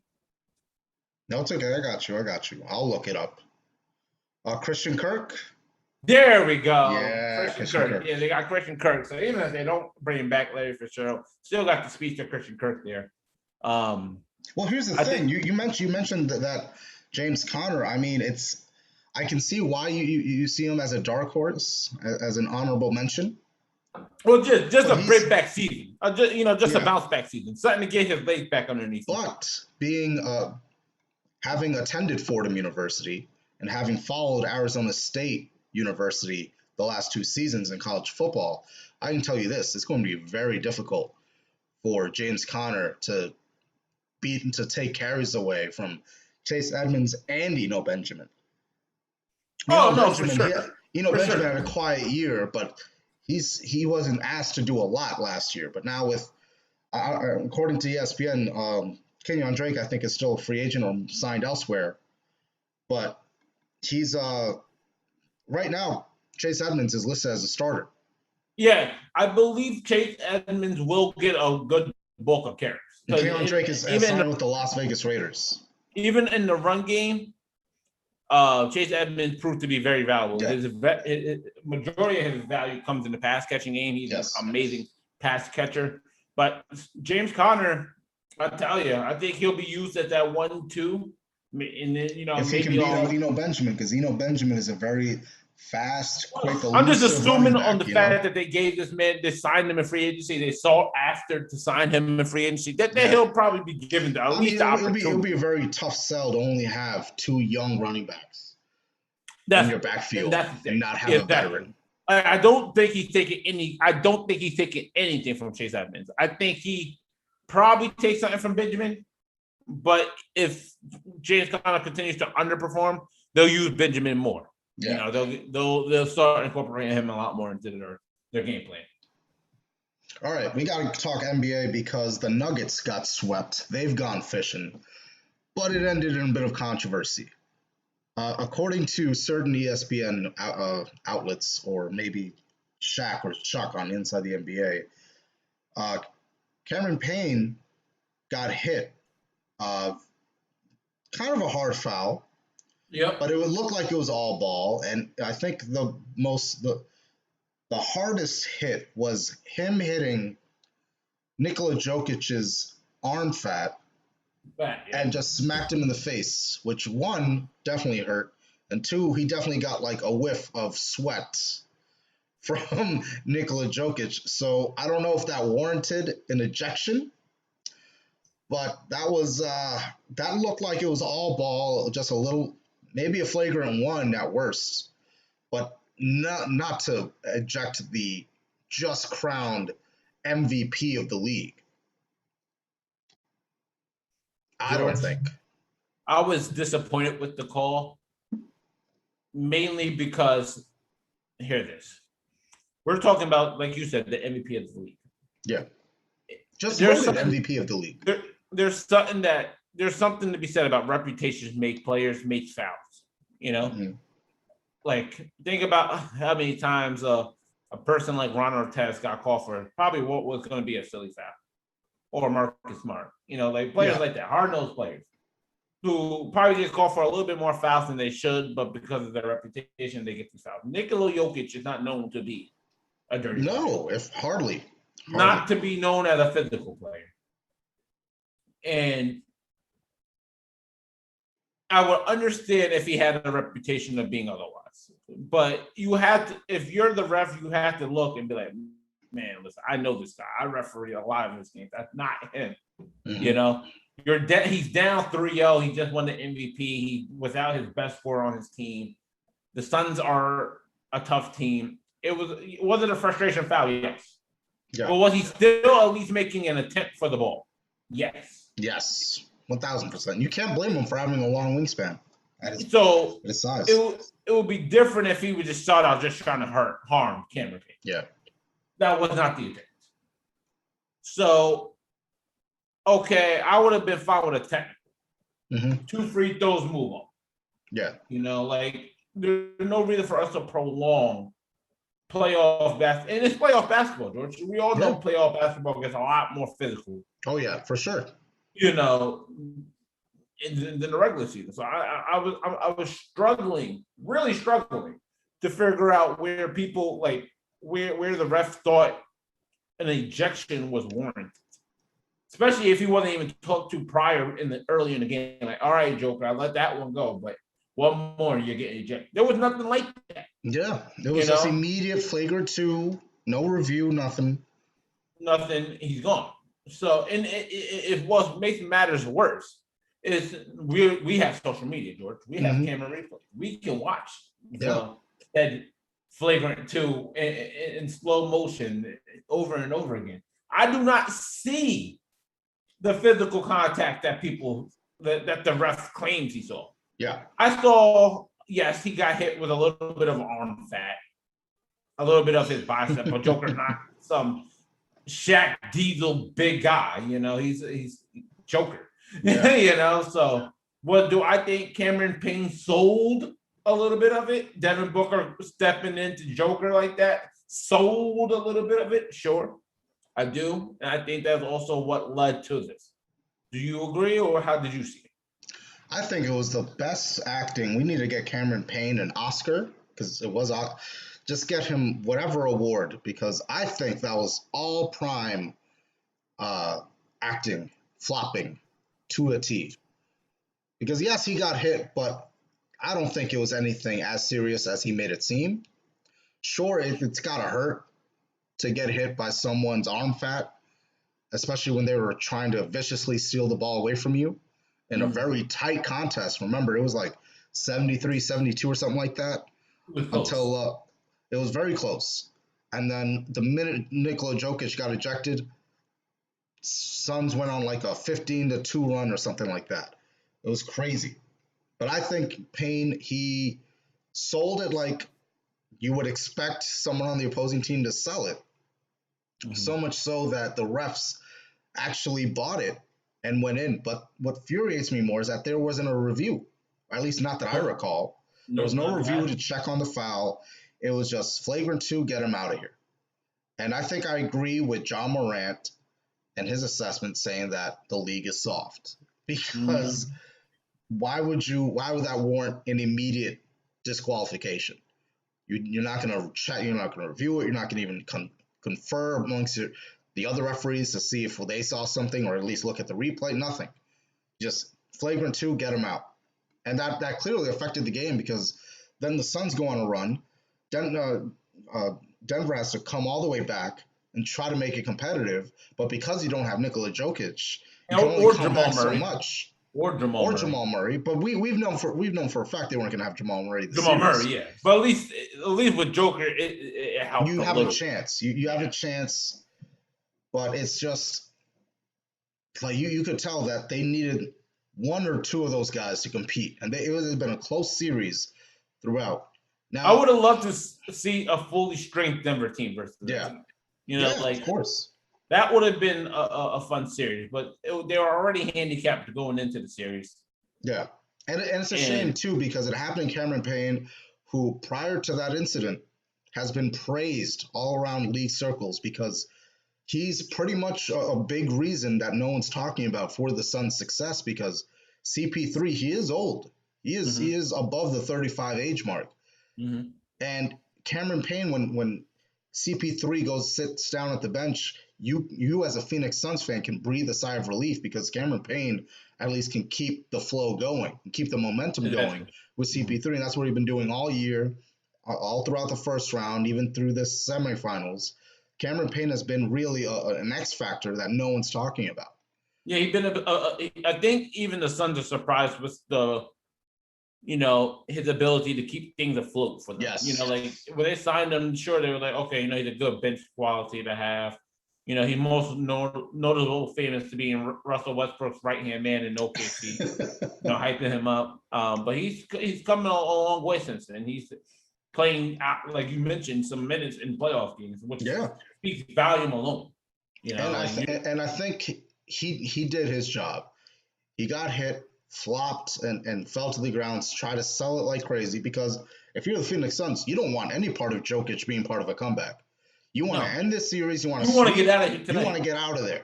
And I think that's why you don't see that much hate on the Suns side of it. No. You don't see much talk about controversy. You're just like, hey, you got hit. Like, what are you gonna do? You got ejected. Don't reach like that. There was even pictures that surfaced of Nikola Jokic and Chris Paul after game.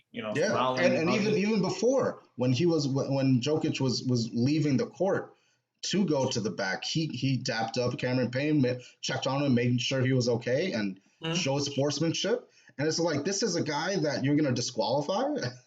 Like you're gonna kick him out the game because of one mistake? Come on. Knowing that that's the team, opponent's team, but like it's the NBA.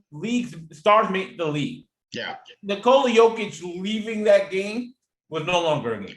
And you're already an NBA that is trying to keep fans interested in the playoffs without LeBron, without Steph Curry this deep in the playoffs. Because a lot of people on Twitter, they're joking around. They're like, oh, we're really going to get a Utah-Phoenix conference finals or a Utah in the NBA finals. No one wants to see that. No, nobody's and they're true. No, the majority general fan don't want to see no-name Utah Jazz team that they've just only heard about this year because they don't follow the NBA like we do, where they know about Donovan Mitchell and his game and he's one of the best guards in the league. Conley. Joe Ingles, Rudy Gobert, Mike Conley.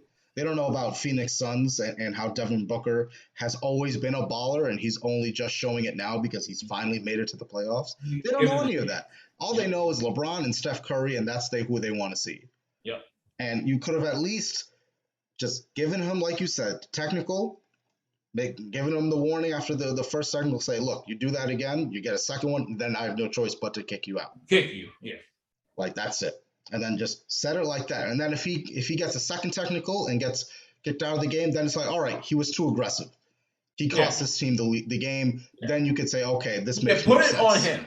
Yes, put it on him. Now, don't put it on the refs, because the refs are already been under a lot of scrutiny, as it has been. But congrats to the Phoenix Suns. They're waiting on the Clippers and Jazz series. Yes, I think game 4 is going on tonight. Yep. But before we get into that one, I want to talk about a different series. Now, over the weekend on our Instagram Live, I said that this Brooklyn-Milwaukee series would be over by the end of the weekend. And here we are, June 14th on a Monday, and the series is tied 2-2. But I want to make it very clear. The only reason this series is tied 2-2 is not because of the great game that Milwaukee have been playing. Oh, no. James Harden is out and Kyrie Irving is out. If they were healthy, these last 2 games are blowouts. It would have been a sweep. It would have been a sweep. So let's calm down on the Giannis hype. Let's calm down on how good and how good the defense for Milwaukee has been. This is now just KD's show. It's just KD and the rest of the role players. And now you get to see. Here's why, George, why I'm excited about this. And I hate seeing injuries. I do not wish nothing on James Harden or Kyrie Irving. They're great for the league. The league's hurting by them not being there. Yeah. But what this is going to do is all right, Kevin Durant stands. Everyone who is yelling at me now that LeBron lost in the first round for the first time in his career. Now he's no longer the best player on the planet. Kevin Durant is. All right, now prove it to me. Because I don't want to hear it, George. I do not want to hear anything. Remember, he doesn't want to be compared to Giannis. I don't want to. Yeah, exactly. Exactly. You don't want to be compared to Giannis, but you have James Harden and Kyrie Irving. Mm-hmm. But you don't want to be compared to them. All right. So what this is going to prove to me, George, is if Kevin Durant wins tomorrow night and say Kyrie can't return, and he can close Milwaukee out, and the 4-2 finish. All right, you're correct. Kevin Durant is now the best player on the planet. I don't see that happening. So, what this is going to do is prove to me and to everyone else who's watching, you LeBron James haters, you Kevin Durant stands, you MJ happy, loving people who are just happy to see LeBron sitting at home, that LeBron James is still the best player in the NBA simply because. And I don't want to hear it rolling, but Kyrie and James Harden wasn't there. If they were there, they for sure win. Yeah, you're absolutely correct. It's the same analogy I used when the Raptors beat the Warriors. Oh, but rolling is Kevin Durant and Klay Thompson were there. Who was beating that team? Yeah. you know who was beating them. Even if LeBron made it to the finals with a fully healthy Anthony Davis, LeBron was fully healthy. Everyone on the Lakers was fully healthy. They still would have lost. Because James Harden, Kyrie Irving, and Kevin Durant and Blake Griffin is all on the other side. Yeah. You know, that's what's waiting on you. So Kevin Durant has a chance to prove himself without any elite company with him to go ahead and beat Giannis, the guy you did not want to be compared with. Because you know what? Giannis has been playing with these guys his whole career. Yes. Outside of Drew Holiday, who just got there, and PJ Tucker, who just got there. Yeah. He's been doing what he's been doing with Chris Middleton as his second best player. When was the last time Kevin Durant even had a player of Chris Middleton's stature as his second best player? Not even since he entered the league was that the case. You know, you got to go back to when KD was a supersonic. To I don't want to hear it. I was talking to our friend Isaac yesterday, in fact. And he's like, what do you think? He said, what do you think is going to happen if Kyrie and James Harden don't win? I said, quote me now. Bucks in 6. Because I don't see a way Kevin Durant is going to listen. If PJ Tucker, God bless him, starts getting lit up, and I know people are going to be like, oh, Roland, KD scored on Giannis already in game 1. Yeah, that was with Kyrie already on the court. If there's no Kyrie to save him, Giannis is going to take the task. Yeah. He's gonna say, "I'll take Durant." And you know what? Well, PJ Tucker, he's been what does Steve Nash say? In borderline physical. Non-physical, non-basketball physical. Yeah. Don't cry now. I'm like, this is the same Steve Nash that goes to New York, goes to the Bronx and Hollis, Queens, and I'm like, don't cry now to play ball. Don't cry now because your superstars are out. Wait a minute. This is the same Steve Nash that I would recall going up to Harlem to play basketball, street ball. This is the same Steve Nash who had his nose broken in just about every playoff game he ever played in. And that's borderline what? I'm sorry. I didn't. But here's the thing. This is going to show the price you pay to get these, to build a super team. Because the only thing that you could actually just tip your cap to is the possibility of speeding up Spencer Dinwiddie's return. And he had a pretty gruesome knee injury. He's aiming for the finals, but he's trying to speed that up a lot quicker. Mm-hmm. Outside of that, who are you going to trust? Blake Griffin? Sure, he's shown glimpses of what he used to be and how he robbed the Detroit Pistons of a ton of money, but $185 million to be that. Yeah, Joe Harris hasn't really shown up. But I will say this about the Nets: if a guy like Blake Griffin all of a sudden turns a switch and goes off for 25, if he becomes if Joe Harris flips a switch and starts shooting daggers from the three, the Nets can win in 6. DeAndre Jordan turns back into Los Angeles Clippers. Yeah, I didn't say all that. Well, that's what they're going to need. Because you remember, George, when they signed all these players, and we're like, yeah, those are great signings and all, but that doesn't really solve your issue. And the answer was, well, with James Harden, Kyrie Irving, and Kevin Durant, you don't need a center. Which is true. Because you can outscore your opponent. All those guys on the court together. Yep. You don't need a center. Because you're going to have 80 points between 3 guys. Guys, exactly. You're going to outscore the opponent team. But once you lose 2 of the 3, now those flaws that you didn't address because you just wanted to add superstars become an issue. You know, now you start seeing the lack of depth. Now you see that the trading Jared Allen and that deal Allen for James away Harden is really affecting. Who else? Karis LeVert. Moving him to Indiana, that's hurting a lot because you could really use Karis LeVert alongside KD in this series. But you said it yourself. It's up to KD. There's no one else. You can't rely on Blake Griffin. I don't even know who else is on the team that can score. I mean, Joe Harris can score, but there's really no one else on the team that can really make an impact. Jeff Green, are you serious? No, Jeff Green hasn't been good in years. He's literally just a body. He's a body just to take up a roster. He is now the Eddie Curry on the Heatles. You were just there because you need an extra body for the center position. He set not going to play him. He's setting screens. That's all he's on the court to do. Set screens. I talk about Eddie Curry that didn't get any minutes, sir. I'm talking about Eddie Curry, who LeBron James signed just to spite the Knicks. And got him a ring. True. But this Nets team is in trouble. They're in trouble. And if your prediction does come true and they lose in 6 games to the Milwaukee Bucks, there's gonna be a lot of excuse making. I don't want to hear it. A lot of excuse making. I know there is, but I don't want to hear it. And I have a friend who's a diehard KD fan. And he's just like, how great would it be? I was like, dude, you have 2 years. Because the first year you signed, KD and Kyrie were both hurt. Kyrie decided to come back. He could have taken the rest of the year off just like KD did. Yep. Year 2, halfway through the year, you decided to trade for James Harden. Now you have James Harden. They all have opt-outs after next season. You have 2 years, essentially. Yeah. Because all 3 of them could say, you know what, this was fun and all, but we want to go somewhere else. There's no re-signing all 3 realistically on the simple fact that if you do re-sign, manage to somehow re-sign all 3 of those players. Your bench is going to consist of players that are not even currently in the G League. Yeah. You know, like your roster is going to be bad. And a lot of people are going to be like, well, look, LeBron did that. We're talking about LeBron. No, I'm tired of you guys. And I'm glad you mentioned LeBron, because what happened after the big three in Miami broke up? When LeBron decided to go back to Cleveland.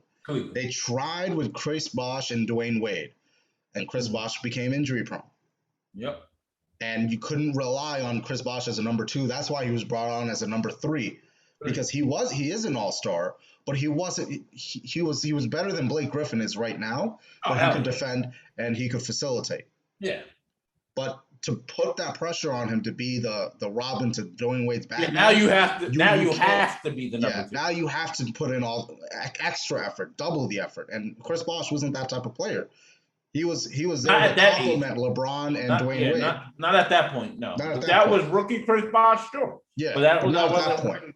Yeah, and you look at all the moves Brooklyn made. They don't have a lot of first round picks. They have no youthful talent outside of Spencer Dinwiddie, who's been rumored to be moved yet again in this offseason, because they're trying to get as much all-stars as they can. But realistically, they have this year and next year and possibly another year if all 3 of them decide to opt in, which, depending on what happens, if they get eliminated in the second round this year, I don't think they're going to opt in next year unless they all want a payday. No. And looking at the way the Knicks have rebuilt from the time the KD said that they're not cool, what's to stop James Harden to say, you know what, this is fun, but Tom Thibodeau's building a nice system over there in New York, and they could really use a wing. Mm-hmm. James Harden. Derrick Rose apparently has a couple more years left in him, and they're a solid team. They were just a 4 seed. They're going to have their options, you know. Yeah. Blake Griffin, after this year, will have his options. Mm-hmm. You know, like players will have options after it's all said and done. You know, it's like you're on limited time, Brooklyn. And I'll be real with you. If LaMarcus Aldridge never retired, I still might pick them to win.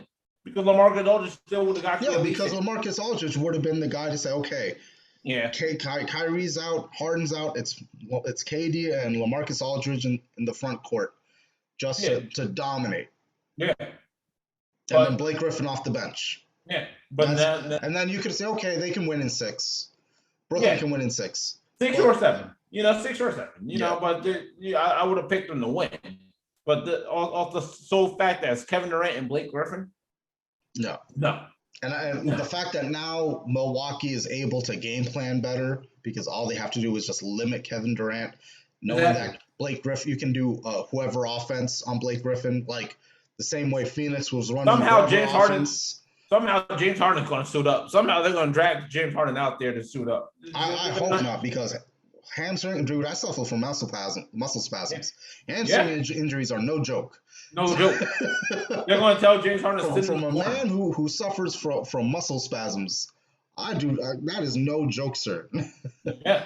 I get hammy problems just sitting at work. So if you tell James Harden to just suck it up and take whatever drugs to numb the pain, no, sir, look at what happened to AD when they decided to try to numb the pain and just go in for an elimination game.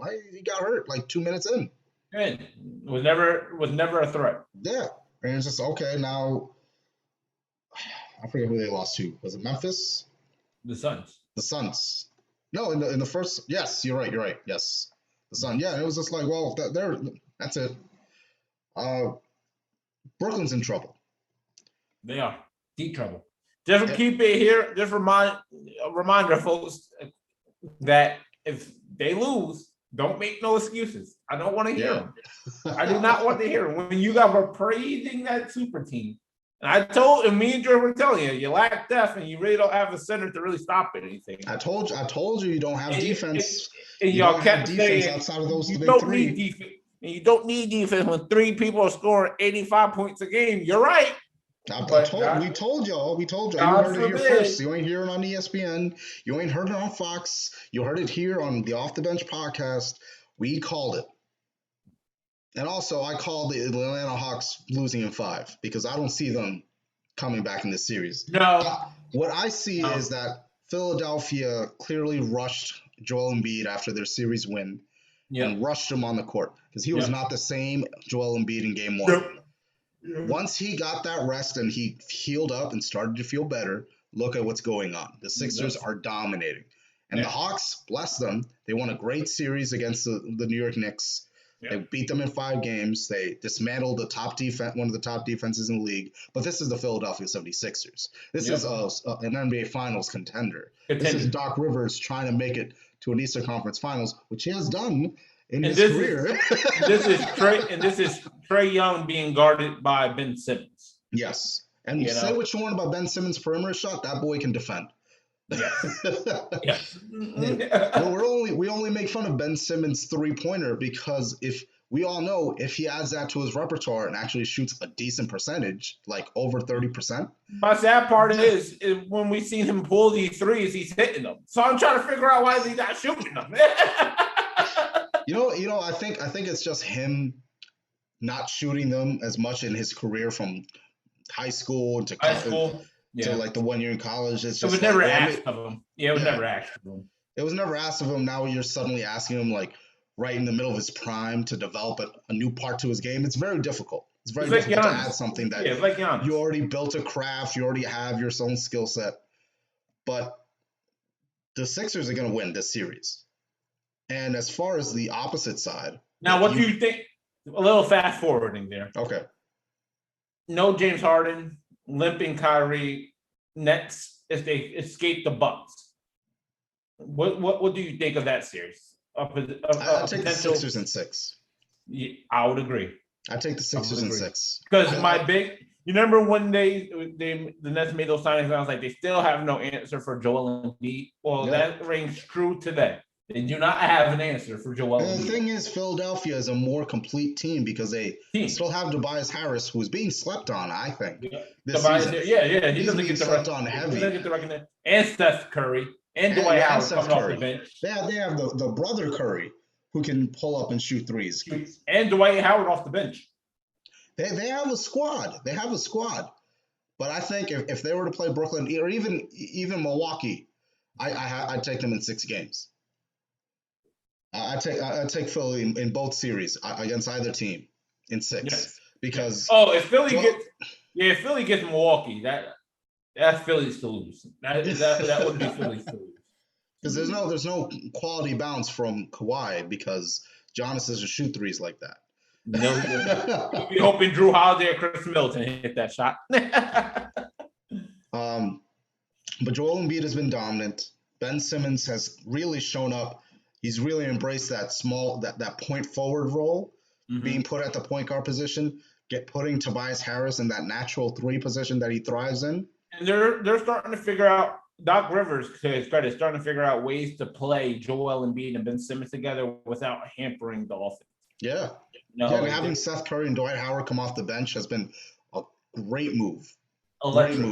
It's just sad to see because you can see Doc Rivers clearly a brilliant head coach, but only in the Eastern Conference. Because you didn't see these kind of maneuvers in the Western Conference when he was with the Clippers.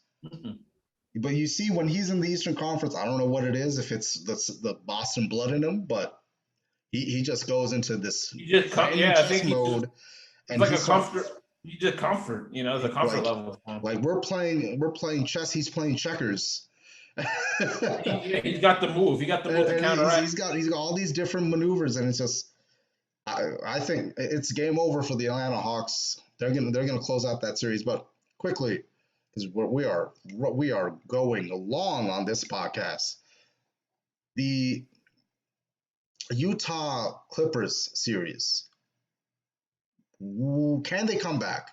Because they were down 2-0. They just won their first home game. They're playing tonight. Can they come back and win 3 or 4 in a row or win in 7 games against the Utah Jazz? Donovan Mitchell, he's a bad man. He's a bad man this playoffs. I think they can. I think it's possible. A lot of it's going to just fall really on Kawhi. Okay. I look at Paul George, and he's just not reliable enough in playoffs. Like, Paul George, like tonight, he's probably primed to have a good night. Tonight will be one of those random nights that Paul George will have when he, You remember last year against, I believe it was the Nuggets, where he had like 4 points and everything. Like, my God, is he terrible? And then he came out the following night that like 31, and everyone's like, there's Paul George. I can see one of those performances from him tonight, where he'll have a sneaky 24, 26. Kawhi Leonard's going to have to do Kawhi Leonard things. I would love to see Kawhi Leonard take the task of guarding Donovan Mitchell a little bit more, just to make things a lot more. I feel like he can make a problem for Donovan Mitchell. Yeah, he can make it tough on Donovan Mitchell. All that, athletic. We need Pandemic P to show up. That's what we need. Yeah, that's what we need. And I agree with you. Paul George is not that type of player. He may have a random game where he goes off, but he's always the complement to the other player. Yeah. He's not the guy that you're gonna ask to lead. He's gonna follow Kawhi's lead. Yeah, which is why I agree with you. It's all on Kawhi. It's all on Kawhi Leonard. Now, if he shows up, if he dominates, because then if he starts dominating, Paul George will start dominating. Yep. Once Paul George starts dominating, everyone else can start dominating. I think Skip Bayless actually made a pretty good take, saying, where has Marcus Morris Sr. been? Because you bring him in case Paul George has an off game, because he is a scorer. And and Skip Bayless made the joke saying that I don't know if he left his scoring prowess back in New York, or if he misses New York that much, but he has not been the same scorer since he arrived with the Clippers. Because when they traded a first round pick for Marcus Morris last year. They traded a first round pick for Marcus Morris, knowing that he was averaging dang near over 25 points per game for the Knicks that were in the lottery. So I think he needs to show up more than anyone, because if he shows up and he goes 20-25 on, I don't know, 10 or 15 shooting or something like that, some nice looking box score, that can do tremendous things for the Clippers. Even if he just cracks double digits, you just need him to score. Yeah. You need him to make things a little bit more difficult for the opposing team. And I need Rondo to be playoff Rondo. I need to see the Rondo that everyone raves about come playoff time and actually do something. Don't worry about playing Patrick Beverly. He's there to be there. Let Rondo take the show. Let Kawhi Leonard lead and Paul George follow. I still think this Jazz team can be had. They're a good, well put together team. I do think they present some problems to the Clippers because they shoot the three ball pretty well, and Donovan Mitchell is abusing the fact that essentially they don't really have a shot blocking center. Which is why the loss of Montrezl Harrell is really, not saying Montrezl Harrell was a shot blocker, but he was a tough physical force for that team. Right. So I think they could. If you ask me who I think wins the series, I think Utah does, only simply because they already are closer to winning than the Clippers are. It would take a meltdown from the Jazz to lose this thing at this point. So I think the Jazz will win, but tonight I got the Clippers winning. Just because I think tonight will be one of those Paul George moments. They'll tie it up 2-2. And then I think Donovan Mitchell will continue to ascend himself after this game and hey, so I think Utah's going to make it to it's going to be 7 games Utah, because the Clippers are struggling, but I don't see them going down without a fight. If they were down 3-0 and they just won the game, I would say it's over in 5. Oh yeah. But if for whatever reason the Jazz wins tonight, it's over. It's over. Yeah, it's over. It's over. You can pack them up. Yeah. Well, that's it for us, guys. We took a lot of time today, but thank you so much for sticking around and listening. Make sure you follow us on Instagram at Off the Bench Pod. Make sure you subscribe to our YouTube channel and follow us on all podcast platforms. Thank you guys so much. For me and Roll, take care.